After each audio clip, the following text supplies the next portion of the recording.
So 5 down, 2 more to go, and yeah, we should be able to get the remaining emeralds here, in theory. But it's a matter of, do I remember where to go next? I remember where one giant ring here is, I don't remember where the other one is. There's like one on the upper path and like one on the lower path that like converge. Also, I'm pretty sure this is a Knuckles only route. By the way, I think Knuckles also has a couple of giant rings that are exclusive to him, which is also tricky in terms of like trying to remember where everything is. But yeah, now we're in this like decaying part of the forest. I think we actually missed a ring, but we should still be fine in terms of finding a different one, meaning it'll be a while until we actually get the last emerald, because I actually don't know where any giant rings are for a bit.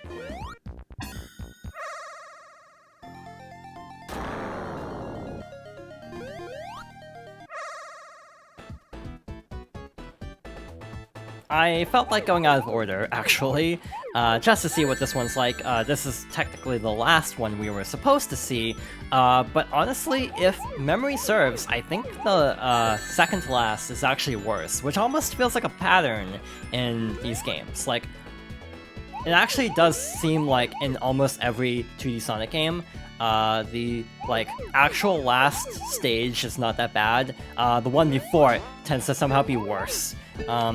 Oh, this one actually is kind of rough. We basically have to turn at really precise times, or else we'll run into the red spheres. So yeah, this one actually is pretty difficult. I didn't remember which one had that gimmick of like having to do the turnaround. And I'm pretty sure there's also a really mean ring placement in this stage also, like there's one behind the sphere, so you basically have to jump over and then like dodge the sphere basically to get the ring and then bounce back.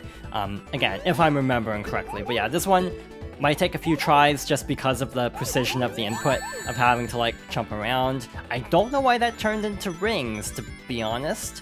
I guess that might have been like a rectangle inside here. Still not perfect though, we're missing 2 rings, and again, I think I know where they are, and I do not care to get them, to be honest. Through here, I'm assuming.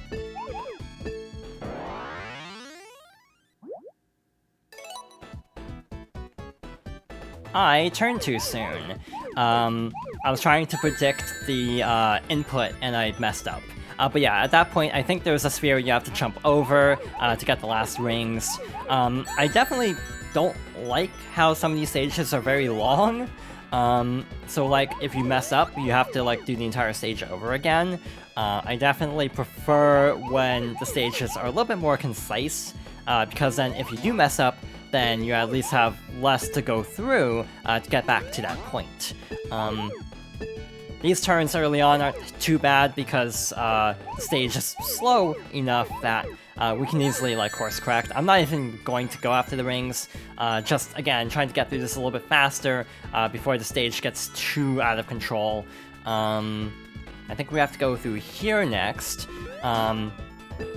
Yeah, this is surprisingly difficult. The timing is, yeah, a little bit finicky, actually.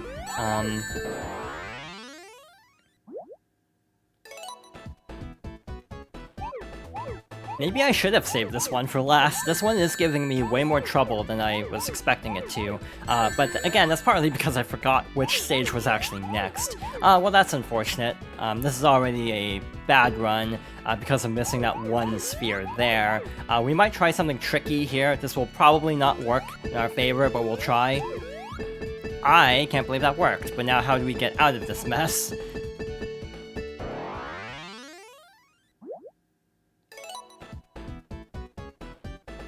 Alright, I've completely lost count of how many attempts this has been.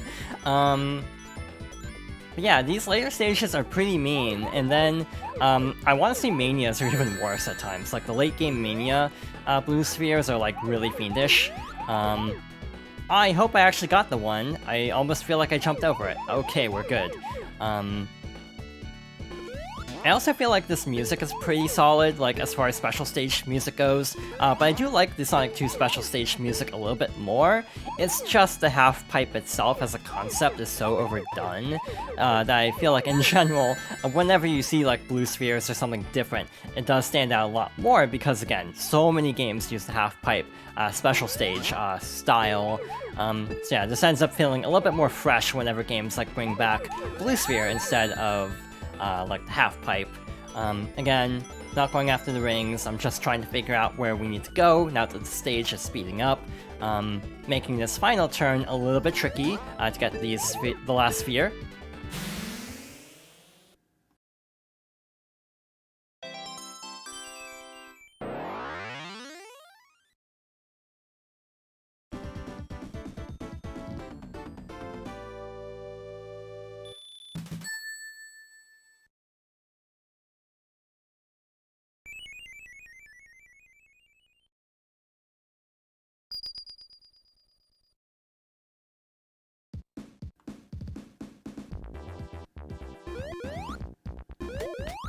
Well, that could have gone better, but we got through it, and we still have one more emerald to go, unfortunately. And again, I think I actually missed the other giant ring I was thinking of, so we actually can't get all the emeralds yet, unless... No, this just loops, okay. Oh, by the way, we have these little pulleys. I completely forgot to mention these.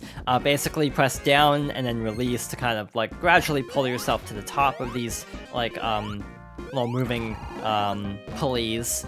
I remember this level very distinctly, but oddly enough, I don't remember much else of Sonic & Knuckles super clearly. Again, this game didn't have saving unless you're locked on, so yeah, I don't have the most, or the best memories of actually clearing this.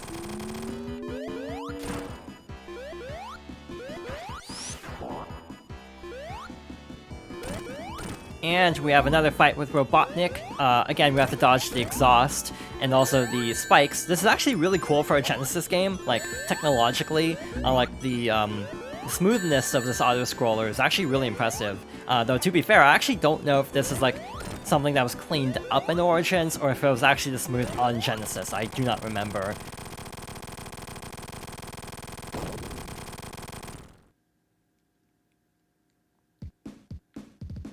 And with that, we've gone through Mushroom Hill Zone.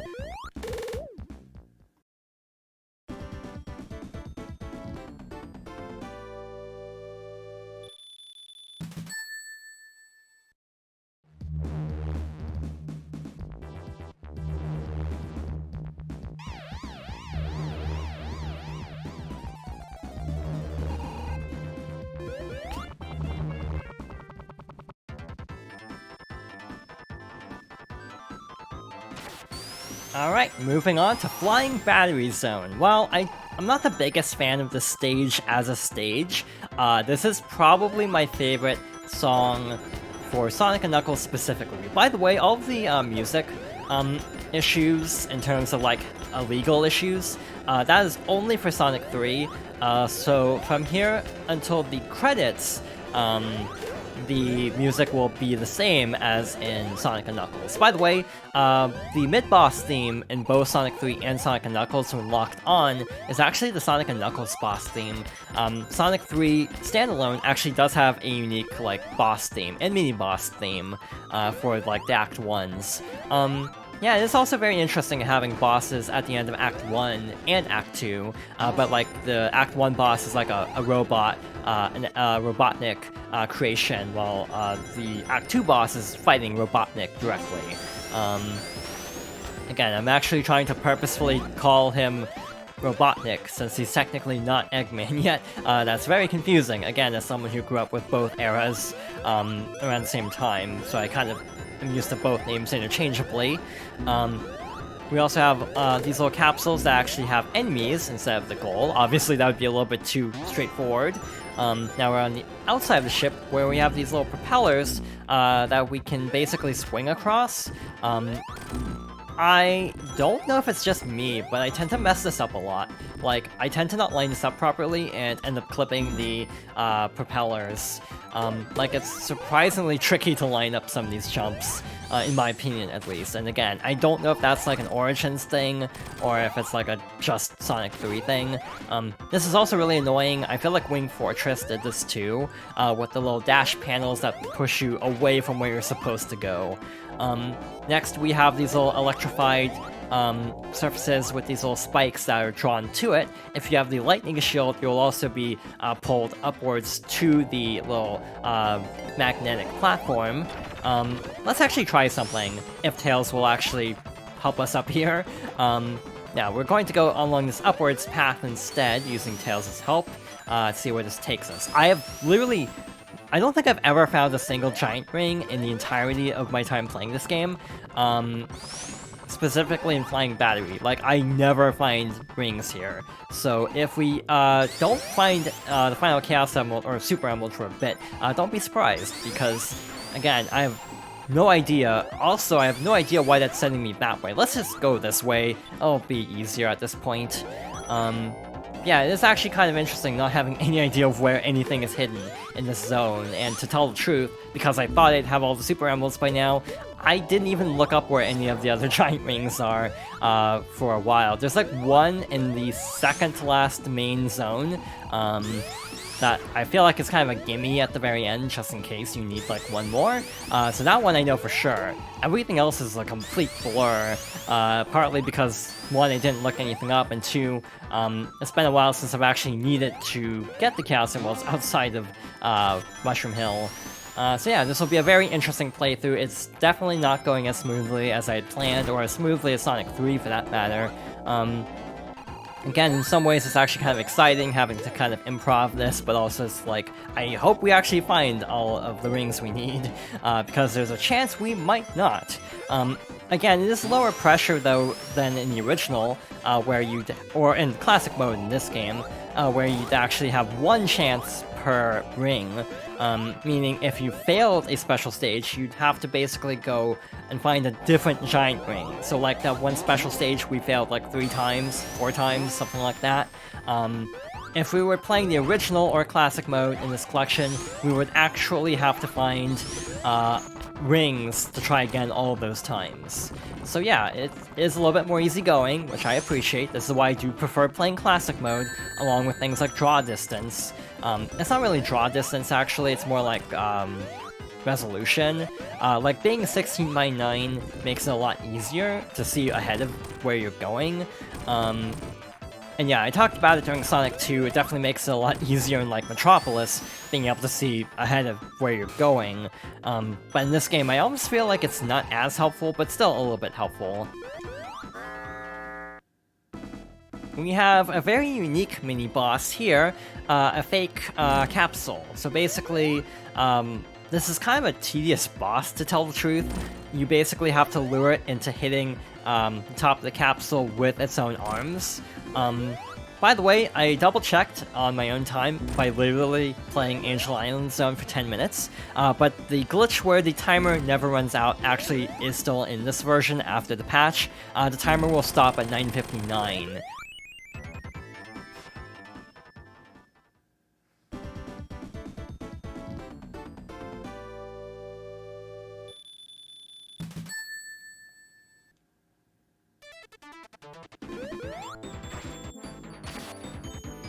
And as much as I like Act 1's music, I really like Act 2. Act 2 is probably one of my favorite, like, classic Sonic songs, which is part of the reason why I'm really happy about something later on in the franchise that we'll be getting to much later. But yeah, as a zone, I actually really don't care about Flying Battery. The music carries it, though. In general, I almost feel like Sonic and Knuckles, despite being like the same length, like the same amount of stages, basically, it feels shorter. Like, for some reason, it feels like there's not a whole lot of, like, stages. But it is actually very comparable in terms of, like, pure number of stages. But I feel like there's a structural difference with zones that makes Sonic and Knuckles feel a little bit shorter. Alright, so we might be able to see this now. I could have sworn I was supposed to magnetize you, actually. So I'm not entirely sure why that didn't happen. I feel like I messed something up there, to tell the truth. Also, this is like one of my least favorite parts of Flying Battery, that little spin dash. It is extraordinarily easy to get crushed there, and easier in this version. Also, these will launch if you stand on top of them. We have more of these little spike obstacles to get past. One thing I've actually realized a lot is how I tend to fidget in games when having to wait. Like, I'm just jumping in place. But like, whenever I play a game that has like IR sensors or like pointer controls, I really realize how much I like fidget with controllers.